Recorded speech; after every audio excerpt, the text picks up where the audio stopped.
कुछ सीखिए, कुछ सिखाए। आप मुझसे बड़े हैं, उसकी कोई दिक्कत नहीं। हाँ। कहने मतलब ये कांग्रेस के टाइम की मैं बता रहा हूँ, एक कंपनी है जो आर्मी शूज बना के देती है जबलपुर में। हाँ। वो कंपनी इजराइल को वही जूते जो यहाँ पर इंडिया मेड होते थे, वो जूते उसको इजराइल को सप्लाई करती थी, और वही जूते इजराइल इंडिया को सप्लाई करता था। इसके वो जूता, एक जूता 25,000 रुपये का पड़ता था आर्मी वालों को। हाँ। जो जूता आर्मी वालों को होता है ड्यूटी के लिए, वो 25,000 का इंडिया को पड़ता था। हाँ।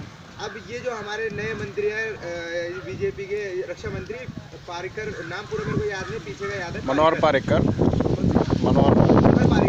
इनको ये पता चला, इन्होंने उस कंपनी के डायरेक्ट सीईओ से बात की, तो उनने बताया कि जो पिछली गवर्नमेंट थी, हम इसको माल देते थे तो हमारा पैसा रुक जाता था। साफ साफ नेट पे आया, पूरा एकदम नेट पे डालिए, अभी आपको पता चल जाएगा। वही जूता उसने उससे बात की, आपको अगर ऐसा कुछ, उसने अपना नंबर दिया सीईओ को, अगर आपका पैसा एक दिन भी रुकता है तो आप मुझे बताइए। और वही पैसा, वही जूता आज इंडियन गवर्नमेंट को 2200 रुपये का पड़ रहा है। तो ये था तो वो झोल। ये बात हम इसलिए नहीं मानते हैं आपकी इस दलील को, कौन सा जूता मिलिट्री वालों के पास नहीं है, कहाँ वो उपयोग हो रहा है, वो जहाँ बर्फ रहती है हमेशा हमारे दिमाग में नॉर्मल शूज होता है, सुन ड्यूटी लीजिए। शूज होता है वो। हाँ, अब आप ब्लैक कलर का होता है, लंबे अच्छा वाला। ये अगर कहीं पे बात है, डीएमएस शूज बोलते हैं, हाँ, डीएमएस होता है। हमारी बात सुनिए, अगर ये कहीं पे बात है हाँ।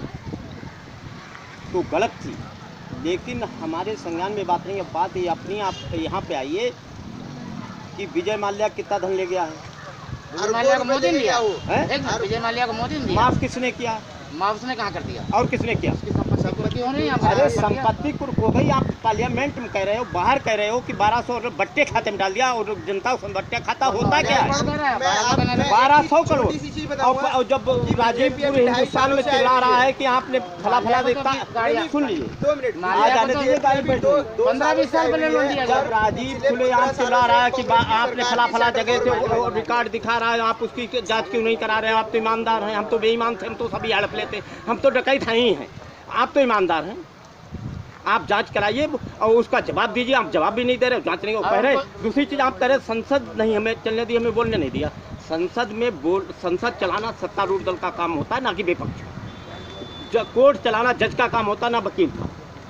नहीं, ये तो आपके 325, आपके 350 पार्लियामेंट मेंबर है, हमारे 150 मेंबर, हम आपको मतलब संसद नहीं चलने देते, हम बोलने नहीं देते।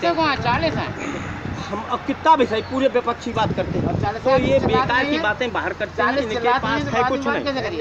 एक बात सच, सबसे हर हिंदुस्तान कह रहा है, पूरा हिंदुस्तान इतना झूठ बोलने वाला प्रधानमंत्री नहीं भारत में है। अब जब वो 2.5 सालों से केवल बातें जानता है, बातों के अलावा 11 मार्च को बात करेंगे, पूरा हिंदुस्तान बोल रहा है। 3 तलाक की बात सुन लीजिए, एक बात का जवाब। 3 तलाक की बात करते हैं, अपनी बीवी से 1 तलाक भी नहीं लिया, छोड़ दिया। हम आपसे 11 मार्च को हम तो हिंदू हैं, जिसकी पर्सनल, किसी के पर्सनल कार्य में हमें हस्तक्षेप करना, उसकी महिलाएं परेशान है तो कोर्ट बना हुआ है, जैसे सारा बानो गई थी, वो खुद फैसला दे देगा। तुम कौन होते हो? ऐसा है भैया, 11 मार्च। और फिर अपने आप शौक चाहिए, उसके सबसे